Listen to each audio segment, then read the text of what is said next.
మహాఘనుడు అనుదినము మన కాచి కాపాడుచు ఆదరిస్తూ పోషిస్తున్న మన ప్రభువైనటువంటి నజరేయుడైన యేసుక్రీస్తు వారి యొక్క ఘనమైన నామమునకు మహిమ కలుగును గాక. ఆమేన్ ఆమేన్.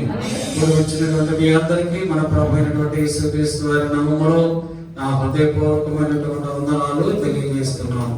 Praise the lord. Hallelujah. Bible వారందరూ తెరిచి లోకాసువార్త 1వ అధ్యాయం 79వ వచనాన్ని ఈ దిన మన పరిశుద్ధాత్మ దేవుడు మనకి ఇచ్చినటువంటి శ్రేష్టమైన అమూల్యమైనటువంటి వాక్యం. మరియు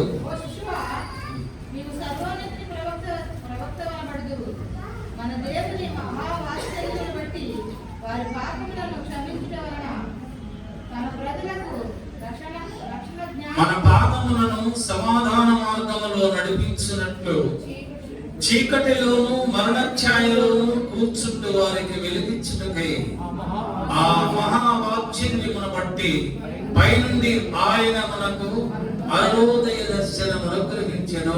హల్లెలూయా. ఒకసారి మన పాదములను సమాధాన మార్గములో నడిపించినట్లు చీకటిలోను మరణ ఛాయలోను కూర్చుండు వారికి వెలిగించుటకై ఆ మహావాత్సల్యమును బట్టి పైనుండి ఆయన మనకు అరుణోదయ దర్శనము ఆయను. పైనుండి ఆయన మనకు అరుణోదయ దర్శనము ఆయన. అరుణోదయము అంటే ఎర్లీ మార్నింగ్. అప్పుడు దేవుడు మనకు దర్శనాన్ని ఇస్తారు. అప్పుడు దర్శనం ఇస్తారు. ఎర్లీ మార్నింగ్ లో మనం ప్రార్థన చేస్తే దేవుడు దర్శనం ఇస్తాడు. ఆ దర్శనంలో ఏమిస్తాడు? మన పాదములకు సమాధాన మార్గంలో నడుచున్నట్టుగా. మనం ఏ మార్గంలో నడుస్తున్నాం? దావీదు మహారాజు రాసినటువంటి కీర్తన 1వ కీర్తన 1వ వచనం చదవండి.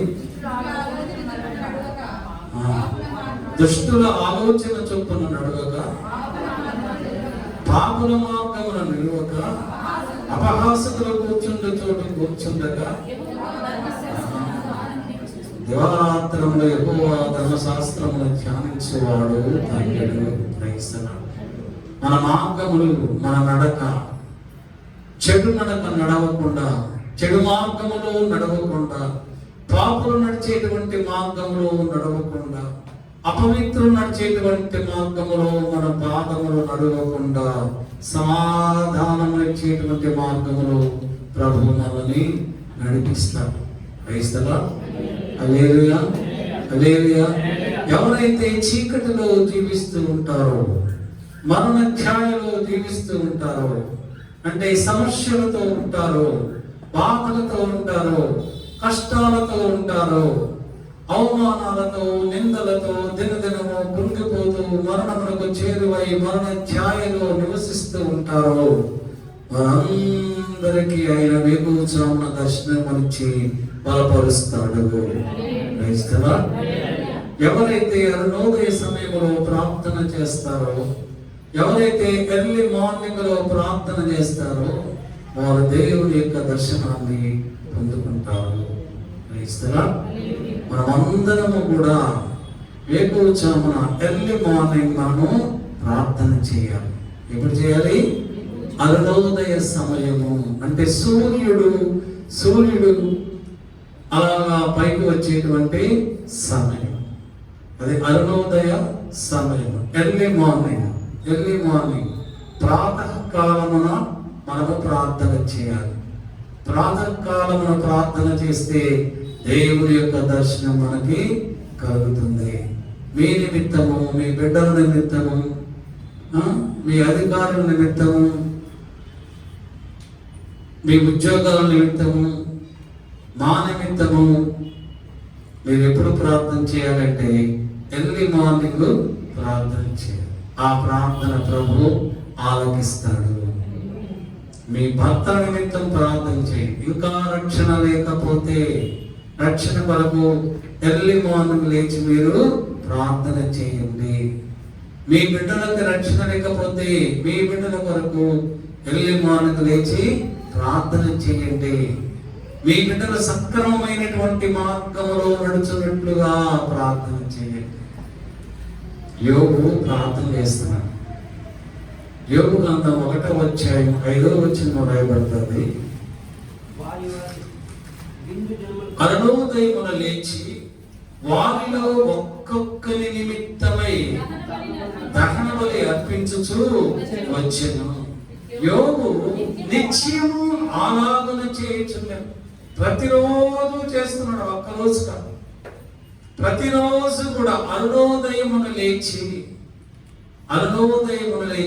వారిలో ఒక్కొక్కరి నిమిత్తము, తనకున్న బిడ్డలందరి నిమిత్తం అంటే ఒక్కొక్క పేరు ఉచ్చరిస్తూ ప్రభు సన్నిధిలో ఆ అరుణోదయ సమయంలో వారందరి కొరకు కూడా ప్రార్థన చేస్తున్నాడు. బలి అర్పించడం అంటే ప్రార్థన చేయ. మనం కూడా మన బిడ్డల కొరకు ప్రతి తల్లి ప్రతి తండ్రి కూడా ఏకూర్చామున అరుణోదయ సమయంలో ప్రార్థన చేయాలి. ప్రార్థన చేస్తే ప్రభువు వారి ప్రార్థన ఆలకిస్తాడు. మన బిడ్డలు మంచి మార్గంలో నడవాలి, చక్కగా చదువుకోవాలి, మంచి ర్యాంక్స్ రావాలి, మంచి ఉద్యోగాలు చేయాలి, మంచి వ్యాపారాలు చేయాలి. ఈ లోకంలో అన్నింటిలో ఉన్నతమైనటువంటి స్థితిలో మన బిడ్డలు ఉండాలి అంటే మనము ప్రతి తల్లి ప్రతి తండ్రి అరుణోదయ సమయంలో లేచి ప్రార్థన చేయాలి. ప్రభు యోబుతో మాట్లాడుతున్నాడు. సుడిగాలిలో నుండి యెహోవా యోబుతో ఈ విధముగా మాట్లాడుతున్నాడు. యోబు, నీవు అరుణోదయ స్థలమును నీవు సిద్ధపరచగలవా? యెహోవా సుడిగాలిలో నుండి యోబునకు ఎలాగూ ప్రత్యుత్తరం ఇచ్చెను. 11వ అధ్యాయం 38వ అధ్యాయం 12-13 వచనాలలో యోబు మాట్లాడుతున్నాడు. అరుణోదయము భూదిగంతముల వరకు వ్యాపించినట్లును అది దుష్టులను తనలో ఉండకుండా దులిపివేయినట్లును నీవెప్పుడైనా ఉదయమును కలుగజేసితివా? అరుణోదయమునకు దాని స్థలమును తెలిపితివా? యోబు, నీవెంతటి వాడవో నిన్ను నీవు పరీక్షించుకో. నువ్వు అనుకుంటున్నావు నేను నీతిమంతుడును అంటున్నాను, నేను యథార్థవంతుడును అంటున్నావు, నేను దీనులకు నా చెయ్యి చాపాను అంటున్నావు, విధవరాండ్రకు నా చెయ్యి చాపాను అంటున్నావు, నేను అనేక మంది ఆకలిగా ఉన్న వారికి ఆహారం పెట్టాను అంటున్నావు, వస్త్రహీనులకు వస్త్రములు ఇచ్చాను అని నువ్వు నిన్ను గూర్చి హెచ్చించుకుంటూ ఉన్నావు. హెచ్చించుకుంటూ ఉన్నావు. అయితే ఉదయమును నీవు కలుగజేయగలవా? అరుణోదయమునకు దాని స్థలమును నీవు తెలిపితివా? అరుణోదయములో భూదిగంతములు వ్యాపించినట్లు అది దుష్టులను తనలో ఉండకుండా దులిపివేయినట్లు నీవెప్పుడైనా ఉదయమును కలుగజేసితివా? మనుషులకు ఇది అసాధ్యం. నువ్వెన్ని గొప్ప కార్యములు చేసినా, నువ్వెంత మంచివాడనని అనిపించుకున్నా ఈ కార్యములు నీవు చేయలేవు. ఏ మనుషుడు చేయలేడు. సముద్రమునకు అడ్డుకట్టగలిగిన వాడు దేవుడే. సముద్రమా నువ్వు ఆగిపో అంటే దేవుని యొక్క మాటకు లోబడేది సముద్రం. సముద్రాలు మనము చూస్తూ ఉన్నాం. దేవుడు వాటికి ఏర్పాటు చేసినటువంటి ఎల్లలను అవి దాటి రాలేదు. ఎందువలనగా దేవుని ఆజ్ఞలకు ఎప్పుడు కూడా లోబడి ఉంటాయి. అవి దేవుడు మాత్రమే చేయగలడు, మనుష్యులు చేయలేదు. నువ్వు చేసిన కార్యములను చూసుకొని నేనెంతో గొప్పవాడని నువ్వు అనుకుంటున్నావా? యోబు అని యోబుతో మాట్లాడుతూ ఉంటే 40వ అధ్యాయం 4వ వచనంలో యోబు అంటున్నాడు, దేవా యెహోవా, నీకు సమాధానము చెప్పడానికి, నీకు ప్రత్యుత్తరం ఇవ్వడానికి నేను నీచుడను. నేను ఏలాగా నీకు ప్రత్యుత్తరం ఇవ్వగలను? దేవుని తను తాను తగ్గించుకుంటున్నాడు. దేవునికి సమాధానము చెప్పగలిగిన వాడు పుణ్యాకాశములందు కూడా లేదు. తను తాను తగ్గించుకుంటున్నాడు. అలాగని ఎవరైతే ప్రభు సన్నిధిలో వేకువజామున అరుణోదయ సమయమందు తమ్ము తాము తగ్గించుకొని ప్రభు సన్నిధిలో కన్నీటితో దుఃఖముతో ప్రార్థన చేస్తారో వారికి అరుణోదయ దర్శనము కలుగుతుంది. మోషే అంటున్నాడు ఇజ్రాయేలీలతో, నిర్గమకాండం 16వ అధ్యాయం 16వ అధ్యాయం 7వ వచనంలో తన ప్రజలైనటువంటి ఇజ్రాయేలీలతో అంటున్నాడు, ఉదయమున మీరు యెహోవా మహిమను చూచెదరు. దేవుని యొక్క మహిమను మనం ఎప్పుడు చూస్తాం? అరుణోదయ సమయంలో దేవుని యొక్క మహిమను చూస్తాం. ఉదయకాలమున దేవుని మహిమను మనము చూస్తాం. కనుక ఎవరైతే అరుణోదయ సమయంలో ప్రార్థన చేస్తారు వారు మాత్రమే దేవుని యొక్క మహిమను చూడగలరు. దావీదు మహారాజు అంటున్నాడు 5వ కీర్తన 3వ వచనములో, యెహోవా ఉదయమున నా కంఠస్వరము నీకు వినబడును, ఉదయమున నా ప్రార్థన నీ సన్నిధిని సిద్ధము చేసి కాచేయుదును. హల్లెలూయా, హల్లెలూయా. యెహోవా ఉదయమున నా కంఠస్వరము నీకు వినబడుతుంది. నా ప్రార్థన నేను సిద్ధం చేసుకొని ప్రతి ఉదయమున నీ సన్నిధిలో నేను ప్రార్థన చేస్తున్నాను, నీకు వినబడుతుంది. You are listening my prayer. నా ప్రార్థనలు వింటున్నావు. ఎవరైతే ఉదయకాలంలో ప్రార్థన చేస్తారో ఆ ప్రార్థన ప్రభు సన్నిధికి చేరుతుంది. నీ విన్నపములన్నీ కూడా, నీ విజ్ఞాపనలన్నీ, నీ అవసరతలన్నీ, నీ ఇబ్బందులన్నీ, నీకేం కావాలో నీకు, నీ భార్య, నీ భర్త, నీ బిడ్డలకి ఏది అవసరం ఉన్నాయో అవన్నీ కూడా మీరు సిద్ధపరచుకొని ఉదయకాలమున ఎర్లీ మార్నింగ్ లో ప్రభు సన్నిధిలో అవన్నీ నువ్వు పెట్టాలి. అవన్నీ నువ్వు పెడితే అప్పుడు పెట్టి నువ్వు ప్రార్థన చేస్తే నీ కంఠస్వరము నీ ప్రార్థన అయినా వింటాడు. క్రైస్తలా? మరి అలాగా మనం ఎర్లీ మార్నింగ్ లేచి ప్రార్థన చేస్తున్నామా? చలికాలం కదా అయ్యారు, మీరు ఏమైనా చెప్తారు, చలికాలం కదా మీరు అలానే చెప్తారు. 8 అయితే కానీ మాకు వెలుగు రాదు. కొంతమంది 10 గంటలు కూడా నిద్రలేవరు, 12 గంటలు కూడా నిద్రలేవరు. ఇలాగా దేవుడి యొద్ద నుంచి మరి సమాధానానికి వస్తుంది. దేవుని యొద్ద నుండి ఆయన మహిమను మనం ఎలాగా చూడగలము, ఆయన సన్నిధిని ఎలాగా మనం అనుభవించగలము, ఆయన ముఖ దర్శనాన్ని మనం ఎలా చూడగలము? చూడాలి. ప్రభు నువ్వు ఎవరినైతే నమ్ముకున్నావో, ఎవరినైతే వెంబడిస్తున్నావో, ఎవరి యొక్క నుంచి అయితే నీకు కావలసినవన్నీ ఆ దీవెనలు కానీ, ఆశీర్వాదములు కానీ, ఉపకారములు కానీ, మేలు కానీ నువ్వు పొందాలనుకుంటున్నావో, ఎవరి యొద్ద నుండి క్షేమమును నువ్వు పొందాలనుకుంటున్నావో అతనిని నువ్వు నిశ్చయముగా చూడాలి. నువ్వు అతను చూడకుండా, ఆయన ఎవరో చూడకుండా ఊరికే యేసు యేసు ప్రభు యేసు ప్రభు యేసు ప్రభు అని అనుకుంటే దానివల్ల ప్రయోజనం ఏమి కూడా లేదు. ఎప్పుడైతే నువ్వు ఆయన చూస్తావో అప్పుడు నువ్వు ఇంకా బలపరచబడతావు. ఎందుకంటే ఆయన ముఖ దర్శనాన్ని నువ్వు చూసినప్పుడు నీలో నువ్వు ఊహించలేనటువంటి అనుభూతి నీకు కలుగుతుంది. ఆయన నిజముగా దేవుడిని నువ్వు గ్రహించగలుగుతావు. ఆయనే నిజముగా నీ అవసరతలన్నయో తీర్చడానికి సామర్థ్యము కలిగిన వాడని నువ్వు తెలుసుకోగలుగుతావు. ఆయనే నీ పుట్టుకకు కారణమని నువ్వు తెలుసుకోగలుగుతావు. నిన్ను ఏర్పాటు చేసుకున్నవాడు, నిన్ను ఎంపిక చేసుకున్నవాడు ఆయనే అని నువ్వు గ్రహించగలుగుతావు. ఆయన ఎవరో ఎలాగా ఉంటాడో నువ్వు చూడాలి. తండ్రి అయిన దేవుణ్ణి నువ్వు నేను చూడలేవు, కానీ కుమారుడైనటువంటి యేసు ప్రభువును మనం అందరము కూడా చూడగలము. ఫిలిప్ వచ్చి యేసు ప్రభువుని అడుగుతాడు, ప్రభువా తండ్రి ఎలాగా ఉంటాడో మాకు ఒక్కసారి చూపించు అంటాడు. అప్పుడు ప్రభు అన్నాడు, ఫిలిప్పు మోహనాలు కూడా నన్ను చూస్తే నా తండ్రిని చూచినట్లే. గ్రహిస్తేనా? ఆ ప్రభువును మనం చూడాలంటే ఎర్లీ మార్నింగ్ లో మనము ప్రార్థన చేయాలి. 55వ కీర్తన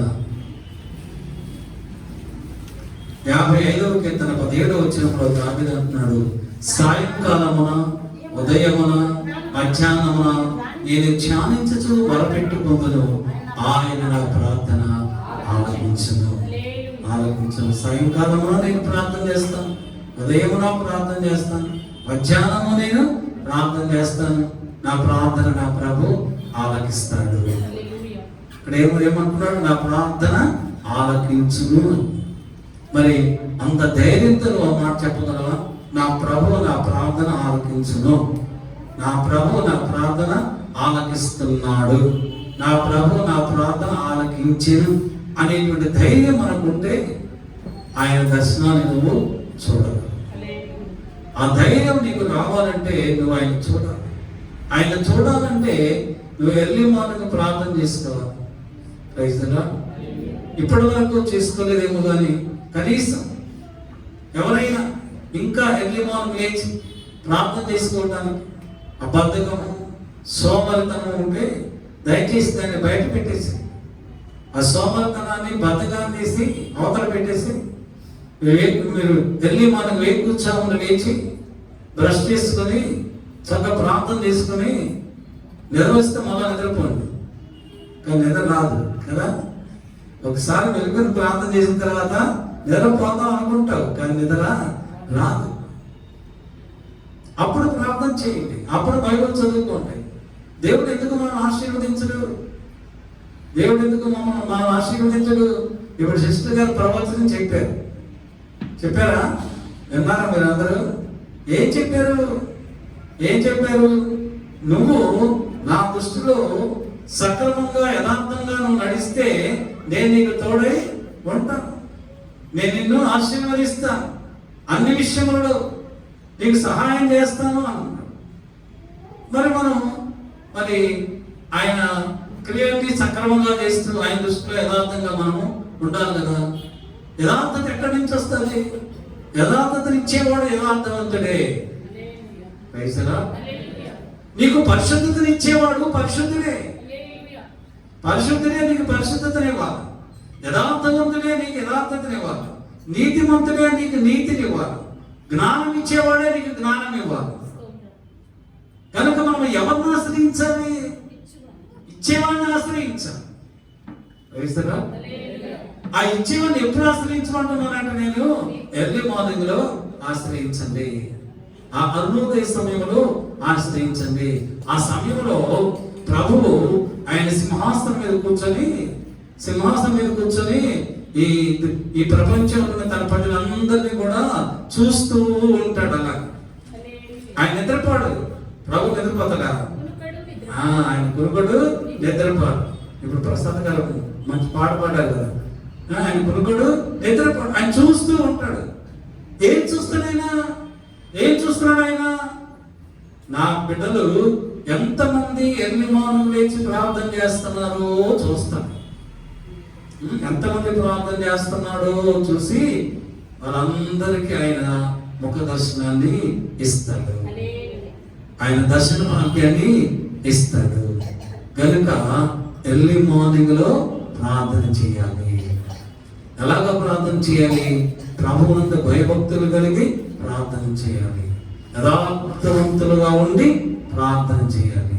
అప్పుడు ఆయన ముఖ దర్శనం మనకి కలుగుతుంది. దావీదు మహారాజు రాసినటువంటి కీర్తన 46వ కీర్తన 5వ వచనాన్ని చదువుకుందాం. దేవుడు ఆ పట్టణములో ఉన్నాడు, దానికి చలనము లేదు. అరుణోదయమున దేవుడు వానికి దేవుడు దానికి సహాయం చేయండి. ఎప్పుడు సహాయం చేస్తున్నాడు? అరుణోదయమును సహాయం చేస్తున్నాడు. ఎవరికి సహాయం చేస్తున్నాడు? దేవుడు ఆ పట్టణంలో ఉన్నాడు. దేవుడు ఆ పట్టణంలో ఉన్నాడు. దేవుడు ఆ ఇంటిలో ఉన్నాడు. దేవుడు వాని గృహం వాని యొక్క హృదయంలో ఉన్నాడు. కనుక చలనము లేదు. ప్రభువు ఉన్న ఇంటికి చలనం ఉండదు. ప్రభువును కలిగి ఉన్నటువంటి హృదయము వారికి చలనం ఉండదు. అంటే వారు కదల్చబడరు, ప్రభువులో స్థిరంగా ఉంటారు. ఎవరు ఎన్ని మాటలు చెప్పినా, ఎవరి గురించి ఎన్ని మాటలు చెప్పినా వాళ్ళు కదల్చబడరు, స్థిరంగా ఉంటారు. ఎందుకు వారి ఇంటిలో వారి హృదయములో ప్రభు ఉన్నాడు గనుక, దేవుడు ఉన్నాడు గనుక, దేవుడు ఉన్నాడు గనుక ఆ కుటుంబానికి, ఆ ఇంటికి, ఆ మనిషికి అరుణోదయ సమయంలో దేవుడు సహాయము చేస్తూ ఉన్నాడు. ఆయన సహాయం చేస్తున్నాడు. ఎవరికి సహాయం చేస్తాడు? ఎవరింటిలో అయితే ఆయన ఉన్నాడో, ఎవరైతే ప్రభువునందు భయభక్తులు కలిగి ఉన్నారో. మనకి కావలసింది ప్రభువునందు భయభక్తులు కలిగి ఉంటే ఎవరి మన గురించి ఏమనుకున్నా మనకి ఏ చింత లేదు. మన చింతలన్నీ కూడా ప్రభు మీద వేసేటివే. ఆయనకి అప్పచెప్పాలి, ఆయనకి అప్పచెప్పాలి. ఈ లోకములో మనుషులు ఎక్కువ మంది మనుషులందరూ కూడా ఈర్ష్య, అసూయ, ద్వేషాలతోటే ఉంటారు. మనం వాటి గురించి మనం పట్టించుకోకూడదు. యేసు ప్రభు వీరుంటే వెళ్తూ ఉంటే, సువార్త ప్రకటిస్తూ ఉంటే అనేక మంది ఆయనని విమర్శించారు, అనేక మంది ఆయన మీద నేరాలు మోపారు. అయినా యేసు ప్రభు వారి గురించి ఒక మాట అయినా కూడా మాట్లాడాలి, ఒక మాట అయినా మాట్లాడాలి. మనం పట్టించుకోకూడదు. మహాగజేంద్రం చరుమార్గమున వీధి కుక్కలు ఎన్ని మరుగుడలేదు. వేరుకు వెళ్తూ ఉంటే వీధి కుక్కలు వాళ్ళు మరుగుతూ ఉంటాయి, మరుగునే ఉంటాయి. కానీ ఆ ఏనుగు వాటి గురించి పట్టించుకోకూడదు, పట్టించుకోదు. మనం కూడా అంతే. అనేక మంది మన మీద నిందలు మోపుతారు, అవమానాలు మోపుతారు. వాటన్నింటినీ మనం తృణప్రాయముగా ఎంచి వదిలిపెట్టేసేయాలి. అన్నిలాగా, విగ్రహారాధకులాగా ఆ మాటల్ని పట్టించుకుంటూ వాటిని గురించి ఆలోచిస్తూ మన యొక్క విశ్వాసాన్ని మనము సన్నగిల్లింప చేసుకొనకూడదు. విశ్వాసములో మనము తగ్గించుకోకూడదు. మన విశ్వాసము మనము స్థిరముగా ఉంచుకోవాలి, కదలకూడదు. ఎవరి హృదయంలో దేవుడు ఉంటే, ఎవరి ఇంటిలో దేవుడు ఉంటే ఆ ఇంటికి అరుణోదయ సమయంలో దేవుని యొద్ద నుండి సహాయము వస్తుంది. ఏ ఇంటిలో ప్రభు ఉంటే ఆ ఇల్లు బండ మీద కట్టబడినటువంటి ఇంటికి సాదృశ్యముగా ఉంటుంది. ఏ ఇంటిలో ప్రభు ఉంటే ఆ ఇల్లు బండ మీద కట్టబడినటువంటి ఇల్లు, బండ మీద కట్టబడినటువంటి ఇల్లు ఎలాగా ఉంటుంది? అది వాన కురిసెను, వరదలు వచ్చెను, వర్షం వచ్చింది, తుఫాన్ వచ్చినా కూడా అది ఏమాత్రము కూడా కదలదు, చలనం ఉండదు, చలనం ఉండదు. ఆ ఇంటిలో ప్రభు ఉన్నాడు, ఆ ఇంటిలో దేవుడు ఉన్నాడు. ఆ ఇంటికి చలనము లేదు. ఆ ఇంటికి అరుణోదయ సమయంలో సహాయము వస్తుంది. మనం ఎలాగా ఉండాలి? బండ మీద కట్టబడినటువంటి ఇంటిలాగా ఉండాలి. బండ అయినటువంటి యేసు ప్రభు మీద కట్టబడినటువంటి జీవితాన్ని మనం కలిగి ఉండాలి. ఎవరైతే యేసు ప్రభు అనేటువంటి బండ మీద కట్టబడినటువంటి జీవితాన్ని కలిగి ఉంటారో ఆ ఇంటికి, ఆ వ్యక్తికి, ఆ మనుషునికి, ఆ ఇంటికి, ఆ ఇంటిలోని వారికి దేవుడే అరుణోదయ సమయంలో సహాయం చేస్తూ ఉంటాడు. ఒకవేళ నీవు అలాగా లేకపోతే, నీతో దేవుడు లేకపోతే, నీ ఇంటిలో దేవుడు లేకపోతే నీకు సహాయం అరుణోదయ సమయంలో సహాయం నీకు కలుగదు. సహాయం రాదు మనకి. నువ్వెంత ప్రార్థించినా రాదు, ఎంత ప్రార్థించినా రాదు. చదవండి యెషయా గ్రంథం 8వ అధ్యాయం, యెషయా గ్రంథం 8వ అధ్యాయం 20-21 వచనం చదువుకుందాం. ధర్మశాస్త్రమును ప్రమాణ వాక్యమును విచారించుడి, ఈ వాక్య ప్రకారము వారు బోధించని యెడల వారికి అరుణోదయము కలుగదు. అట్టి వారు ఇబ్బంది పడుచు ఆకలి కొని దేశ సంచారము చేయుదురు, వారు గాఢాంధకారములోనికి తోలివేయబడుదురు. హల్లెలూయా. ధర్మశాస్త్రములో చెప్పబడినటువంటి ఆ ఆజ్ఞలను ఎవరైతే పాటించరో, ఆ ఆజ్ఞ ప్రకారం ఎవరైతే జీవించరో, ఆ ఆజ్ఞలను అనుసరించరో వారి జీవితంలో వారికి అరుణోదయము కలుగదు. వారి జీవితంలో వారికి అరుణోదయము కలగదు. మరి ఏంటి కలుగుతుంది? వారికి ఏంటి కలుగుతుంది? అట్టి వారు ఇబ్బందులు పాలవుతారు, దేశ దిమ్మలై పోతారు, గడాంధకారములో తోలివేయబడతారు, గడాంధకారములోనికి తోలివేయబడతారు. దేశ సంచారం చేస్తూ ఉంటారు, అంటే నిలకడ లేని వారిగా ఉంటారు, సమస్యలతో కూడిన వారిగా ఉంటారు, చీకటి జీవితాన్ని అనుభవిస్తూ ఉంటారు. వారికి సంతోషం ఉండదు, ఆనందం ఉండదు. నిశ్చయము వారికి ఆ చీకటి అసమాధానంతోనే, కష్టాలతోనే, బాధలతోనే, ఇరుకులతోనే, ఇబ్బందులతోనే ఆ కుటుంబాలు జీవిస్తూ ఉంటాయి. ఆ అరుణోదయ దర్శనం మనం కావాలి అంటే మనము ప్రభువు చెప్పినటువంటి ఆ ఆజ్ఞల ప్రకారం మనము నడుచుకుంటూ వెళ్ళాలి. అది కష్టమైన, బాధైనా, ఇరుకైన, ఇబ్బంది అయినా, ఖడ్గమైన, అది ఏదైనాను ఆ ఆజ్ఞను మనము దాటి వెళ్ళకూడదు. ఆ ఆజ్ఞను అనుసరిస్తూ ఉన్నంత కాలము, ఆజ్ఞను పాటిస్తూ ఉన్నంత కాలము దేవుడు నీకు తోడై ఉంటాడు, నీతో ఉంటాడు, నీకు చలనం ఉండదు. ప్రతి దినమున అరుణోదయ సమయంలో ఆయన యందు నుండి నీకు సహాయము వస్తుంది. పరిశుద్ధ గ్రంథంలో సిద్కియా అని ఒక రాజుగారు ఉన్నారు. సిద్కియా అని ఒక రాజుగారు ఉన్నారు. 2వ దినవృత్తాంతముల గ్రంథం 36వ అధ్యాయం 12, 13, 14 వచనాలు చదవండి. యోధా రాజు 36వ అధ్యాయం 12, 13, 14 వచనాలు రాయబడుతుంది. తన దేవుడైన యెహోవా దృష్టికి చెడు మార్గం నడుచుచు ఆయన నియమించిన ప్రవక్త అయినటువంటి ఇర్మియా మాట వినకయు, తను తాను తగ్గించుకొనకయు ఉండేది.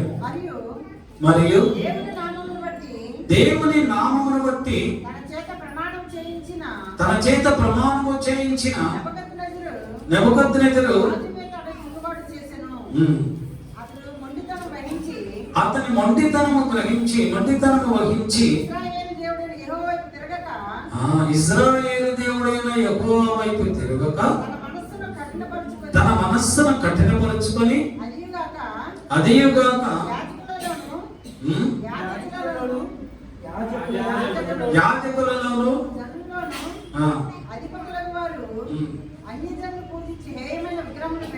అన్య జనులు పూజించి హేయమైనటువంటి విగ్రహములను పెట్టుకొని బహుగా ద్రోహి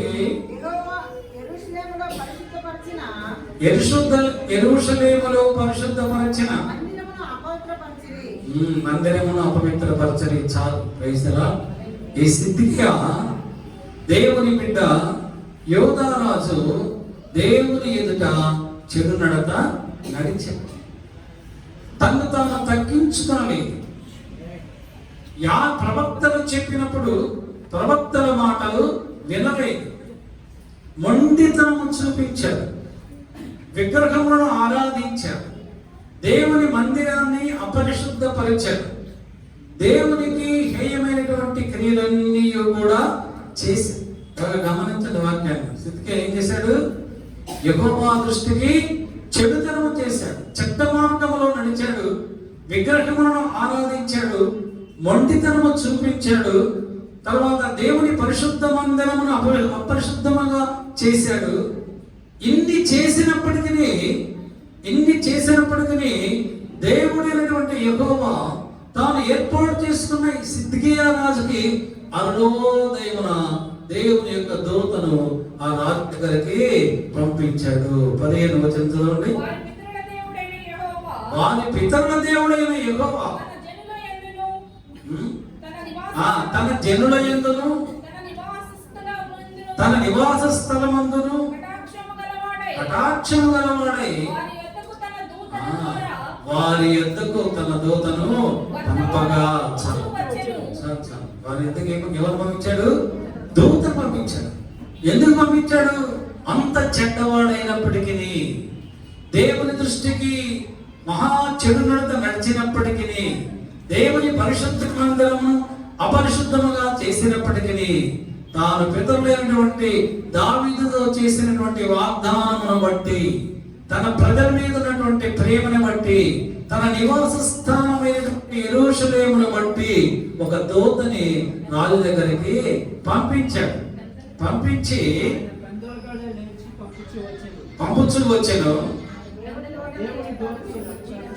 ఆయన పెందలకడ లేచి పంపుచు వచ్చినను వారు దూతలను ఎగతాళి చేయించు, ఆయన వాక్యమును తృణీకరించుచు, ఆయన ప్రవక్తలను హింసించుచు రాగా. ప్రవక్తలను హింసించారు, దేవుని వాక్యమును తృణీకరించాడు. వచ్చినటువంటి దేవుని దూతలను కూడా ఎగతాళి చేశాడు. ఎంత భయంకరమైన పరిస్థితి! దేవుడు నువ్వెంత పాపివైనా, నువ్వెంత దుర్మార్గుడు అయినా, ఎన్ని అకృత్యాలు చేసినా దేవుడు నిన్ను ప్రేమించి, నీ పితరులను ప్రేమించి, నీ జనులను ప్రేమించి నీకు సహాయం చేయడానికి ఆయన అరుణోదయ సమయమున వేకువజామునకు దూతను నీ దగ్గరకు పంపితే నువ్వు మహాక్రూరుడై ఆ దూతని ఎగతాళి చేశాడట. అంత భయంకరమైన పరిస్థితి. దూతను ఎగతాళి చేశాడు, ప్రవక్తలను కూడా హేళన చేశాడు. దేవుని వాక్యాన్ని తృణీకరించినప్పుడు యెహోవా యొక్క కోపము, మహాకోపము యెహోవాకి వచ్చింది. ఇందును బట్టి మనం తెలుసుకోవాల్సింది ఏంటంటే, నువ్వు ఏ స్థితిలో ఉన్నావో ప్రభు నీకున్నటువంటి స్థితిని మర్చిపోయి, నువ్వు ఎంత పాపములో ఉన్నావో, ఎంత అశుద్ధతలో ఉన్నావో, ఎంత అవిధతలో ఉన్నావో అయినప్పటికీ ప్రభు నిన్ను, నీ కుటుంబాన్ని ప్రేమించి ఆయన నీ దగ్గరకు ఒక దూతను పంపి నిన్ను నువ్వు సరి చేసుకోమన్నప్పుడు, నిన్ను నువ్వు సరి చేసుకొని నా మార్గములో నడవమని తన యొక్క దూతను నీకు దర్శనం ద్వారా, వాక్కు ద్వారా, స్వరం ద్వారా ఆయన నీతో మాట్లాడినప్పుడు ఆ మాటకు నువ్వు విధేయుడు అయితే దేవుడు నిన్ను, నీ కుటుంబాన్ని ఆశీర్వదిస్తాడు. నువ్వు విధేయుడు కాకుండా అవిధేయుడు అయితే, ఆ దర్శనాన్ని నువ్వు తృణీకరిస్తే, ఆ వాక్కును తృణీకరిస్తే, ఆ దూతను ఎగతాళి చేస్తే దేవుని ఎదురు నుండి మహాకోపము, ఉగ్రత నీ మీదకి వస్తుంది. ఎంత కోపం వచ్చిందంటే దేవునికి ఆ రాజు మీద, ఆ దేశంలో ఉన్న యవనస్తులందరినీ నాశనం చేశాడు. ఆ దేశంలో ఉన్న వృద్ధులందరినీ నాశనం చేశాడు. చివరికి సిద్కియా రాజును కూడా బబులోనుకి బానిసగా సంఖ్యలతో బంధించి తీసుకుని వెళ్ళిపోయారు. ఎంత భయంకరమైనటువంటి పరిస్థితి! అరుణోదయ సమయంలో దేవుడు నీతో మాట్లాడినప్పుడు ఆ మాటకు నువ్వు లోబడాలి. ఆయన దర్శనం ఇచ్చినప్పుడు ఆ దర్శనానికి నువ్వు లోబడాలి. లోబడితే అప్పుడైనా సరే నీ పాత జీవితాన్ని దేవుడు క్షమించి వదిలివేస్తాడు. నీ పాత జీవితాన్ని క్షమించి వదిలివేస్తాడు. ఒక నూతనమైనటువంటి జీవితాన్ని, ఆశీర్వదింపబడినటువంటి జీవితాన్ని ప్రభువు నీకు, నాకు కూడా అనుగ్రహిస్తాడు. Praise the lord. హల్లెలూయా. అరుణోదయ సమయంలో ప్రార్థన చేసినప్పుడు దేవుడు మన ప్రార్థనను ఆలకిస్తాడు, మన విజ్ఞాపనను ఆలకిస్తాడు. ఆయన మనకు దర్శనం ఇస్తాడు, మనతో మాట్లాడుతాడు, మన యొక్క ప్రతి అవసరత ఆయన తీరుస్తాడు. హిజ్కియా ప్రార్థన చేస్తున్నాడు. చదవండి. దినవృత్తాంతముల గ్రంథం 29వ అధ్యాయం 20వ వచనం చదువుకుందాం. అప్పుడు రాజైన హిజ్కియా పెందలకడ లేచి పట్టణపు అధికారులను సమకూర్చుకొని యెహోవా మందిరమునకు పోయెను. రాజ్యము కొరకును, పరిశుద్ధ స్థలము కొరకును, యోధావారి కొరకును పాప పరిహారార్థ బలి అర్పించెను. 2వ దినవృత్తాంతముల గ్రంథం 29వ అధ్యాయం 20వ వచనములో ఉంటారు. అప్పుడు రాజైన హిజ్కియా ఏం చేశాడు? పెందలకడనే లేచి పట్టణపు అధికారులను కూడా సమకూర్చుకొని యెహోవా మందిరమునకు పోయెను. Praise the lord. రాజుగారు ఒక్కరే పోలే, రాజుగారు తనతో పాటు ఉన్నటువంటి అధికారులను అందరినీ తీసుకొని పెందలకడ ఎర్లీ మార్నింగ్ అరుణోదయ సమయంలో దేవుని పరిశుద్ధ మందిరమునకు వెళ్ళాడు. నీవు, నీ భార్య, నీ పిల్లలు, నీ కుటుంబము అరుణోదయమున లేచి ప్రభు సన్నిధిలో ప్రార్థన చేయాలి. Praise the lord. హల్లెలూయా. అందరూ కలిసి ప్రార్థన చేయాలి. ఎలాగ ప్రార్థన చేశాడు హిజ్కియా?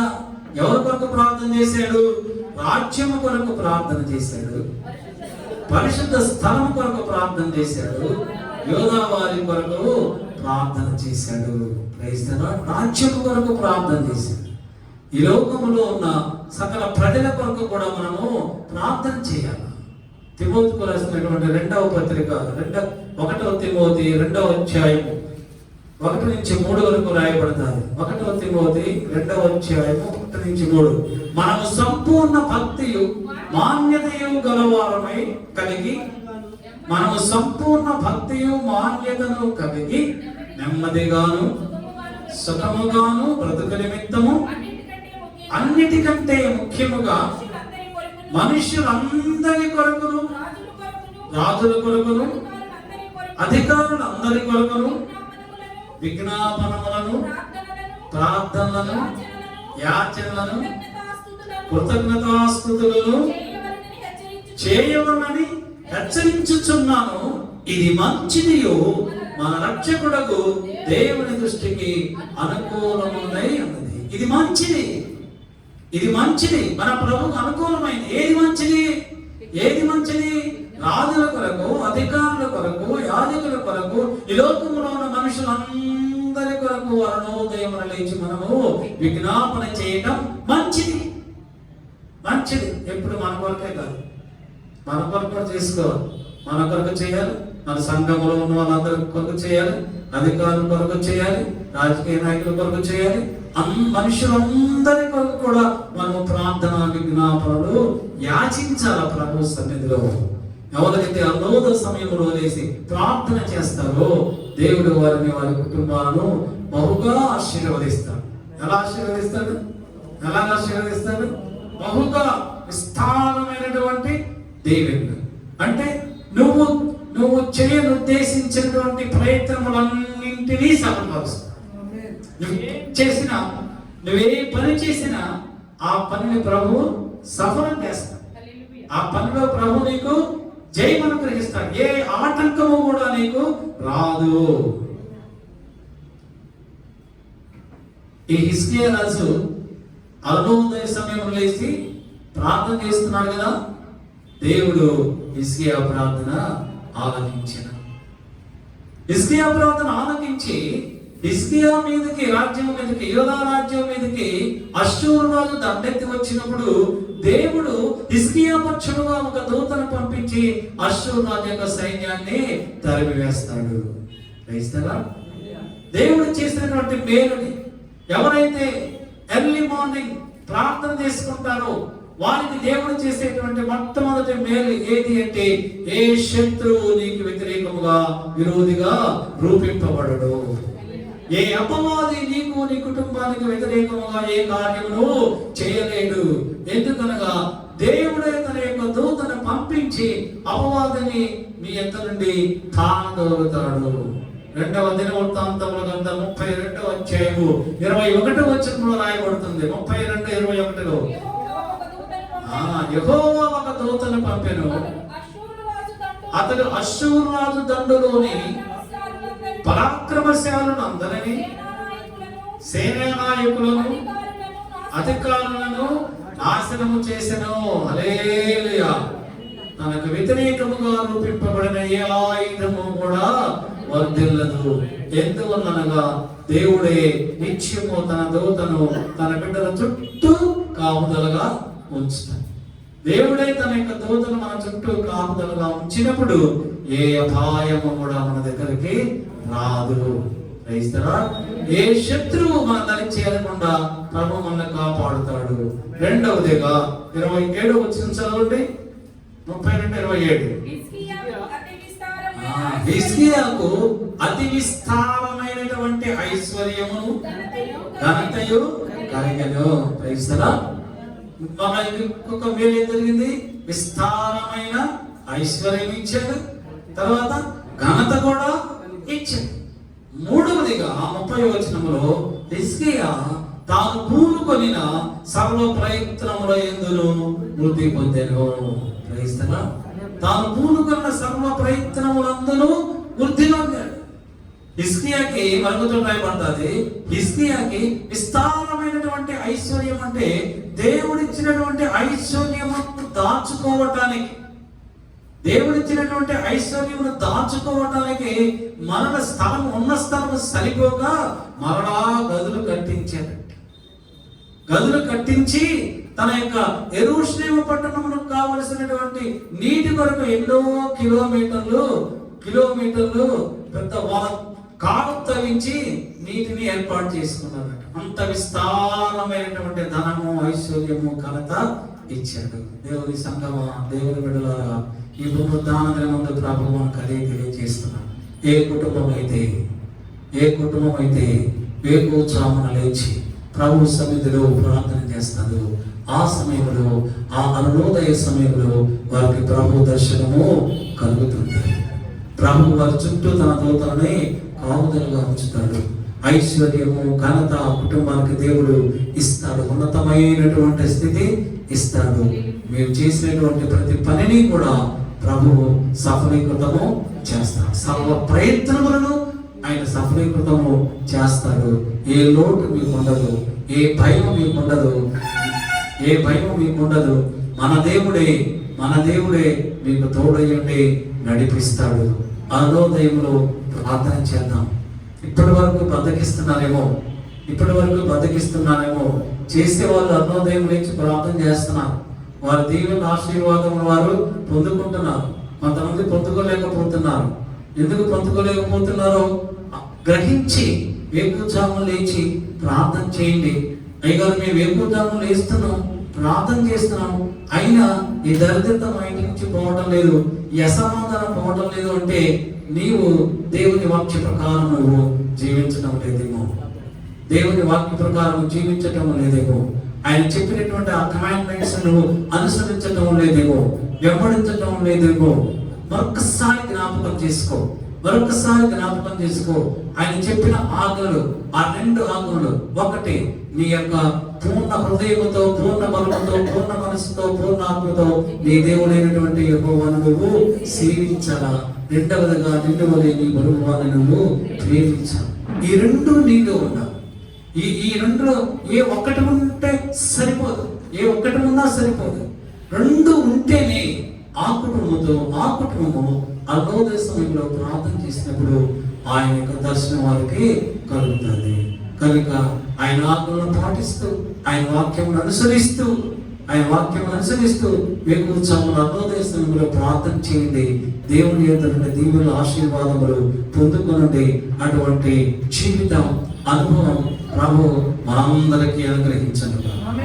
ఈ వాక్యం ద్వారా ప్రభు మనం ఆశీర్వదించను. ఆమేన్. తలలో ఉంచండి, ప్రార్థన చేస్తాం.